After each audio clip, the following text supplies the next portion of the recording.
A maldição do capuz vermelho. O vento sussurrava entre as árvores como vozes que se recusavam a morrer. A lua cheia mal atravessava o nevoeiro espesso que cobria o caminho, iluminando por breves segundos o capuz vermelho de Clara, uma jovem que seguia sozinha pela trilha.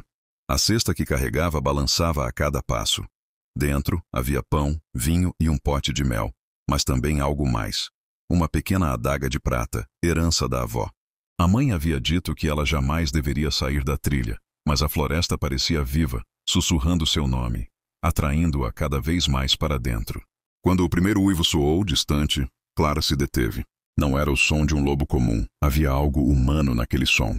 Ela respirou fundo e continuou, tentando se convencer de que era apenas o vento. A casa da avó estava mais distante do que lembrava. O ar parecia mais frio, o chão mais lamacento, e os galhos, como braços, tentavam agarrá-la. No meio do caminho, ela encontrou um homem, alto, vestido com um casaco escuro, o rosto coberto por sombras. "Boa noite, menininha. Está perdida?" A voz dele era profunda, rouca, quase animal. "Estou indo ver minha avó", respondeu, tentando esconder o medo. "Sozinha? Nessa floresta? Há coisas que caçam à noite." Clara apertou o punho sobre o punhal escondido sob o manto. "Eu também sei caçar", murmurou. O homem sorriu, mostrando dentes afiados demais, e então desapareceu entre as árvores. O coração dela batia rápido. Continuou caminhando, e o silêncio era tão denso que parecia ouvir o sangue correndo em suas veias. Quando chegou à casa, algo estava errado. A porta estava entreaberta, nenhuma vela acesa, nenhum cheiro de pão ou ervas. Clara entrou devagar, o chão rangia. "Vovó?" chamou. A resposta veio como um gemido abafado. Ela se aproximou do quarto e empurrou a porta. A avó estava deitada, coberta até o pescoço. Os olhos abertos demais. A respiração, curta e trêmula. "Minha querida", sussurrou ela. "Saia daqui. Não é seguro." Mas era tarde. O armário atrás da cama se abriu com um estalo, e uma figura emergiu das sombras. O mesmo homem da floresta. Os olhos agora brilhavam amarelos, e os dentes se estendiam em presas afiadas. Clara sacou o punhal e o cravou no peito dele, mas o monstro apenas riu, o som ecoando como um trovão dentro da casa. "Sangue de caçadora, igual a da sua avó", disse, tocando o ferimento que já começava a se curar. Clara puxou a avó e tentou fugir, mas o chão pareceu se mover, as paredes pulsando como carne viva. As velas acenderam-se sozinhas e símbolos antigos começaram a brilhar nas tábuas. "Você abriu o caminho", murmurou a avó com os olhos marejados. O selo estava sob a casa. Ele estava preso aqui há séculos. O rugido do monstro sacudiu a floresta inteira. Clara correu para a porta, mas quando olhou para trás, viu algo impossível. A própria sombra se erguendo, tomando forma, olhos vermelhos brilhando na escuridão. Ela entendeu então. O lobo não era apenas uma criatura. Era uma maldição. Uma entidade antiga que precisava de sangue de caçadora para despertar.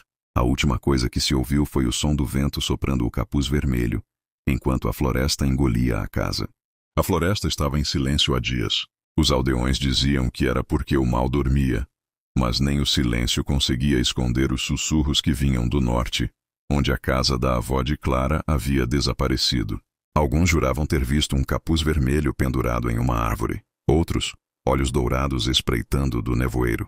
3 caçadores foram enviados para investigar. A floresta, porém, parecia viva.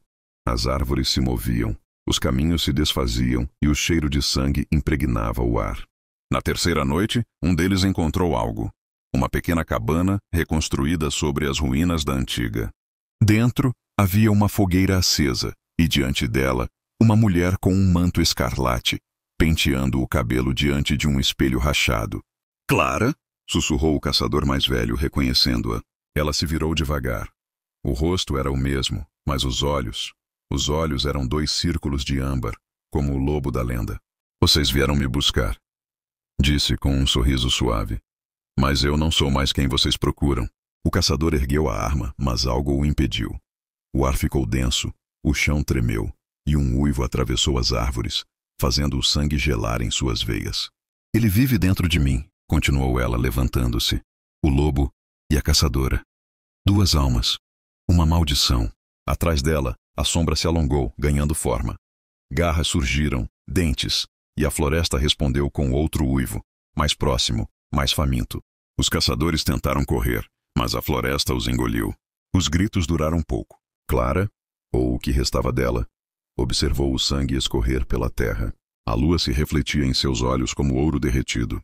Ela ajoelhou-se diante do espelho quebrado e viu por um instante o rosto de sua avó, sorrindo. O selo foi rompido, sussurrou a voz, ecoando dentro dela. Agora, o ciclo recomeça. Clara pegou o punhal de prata, o mesmo que havia usado para ferir o monstro. Olhou para a lâmina e por um momento hesitou. O lobo dentro dela rugia, pedindo sangue, mas uma parte dela ainda resistia. Ela cravou o punhal no chão, e um clarão prateado varreu a floresta. As árvores queimaram em silêncio, o vento soprou forte, e o uivo final ecoou até desaparecer nas montanhas.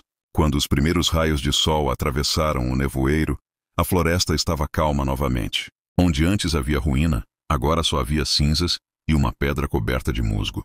Sobre ela repousava o manto vermelho, intacto. Os aldeões, temendo o que pudesse voltar, selaram o caminho com sal e ferro. Mas dizem que, em noites de lua cheia, ainda se ouve um suspiro feminino misturado a um uivo distante, como se duas vozes compartilhassem o mesmo corpo. E às vezes quem passa por ali encontra pegadas, humanas e de lobo, lado a lado, indo na direção do coração da floresta.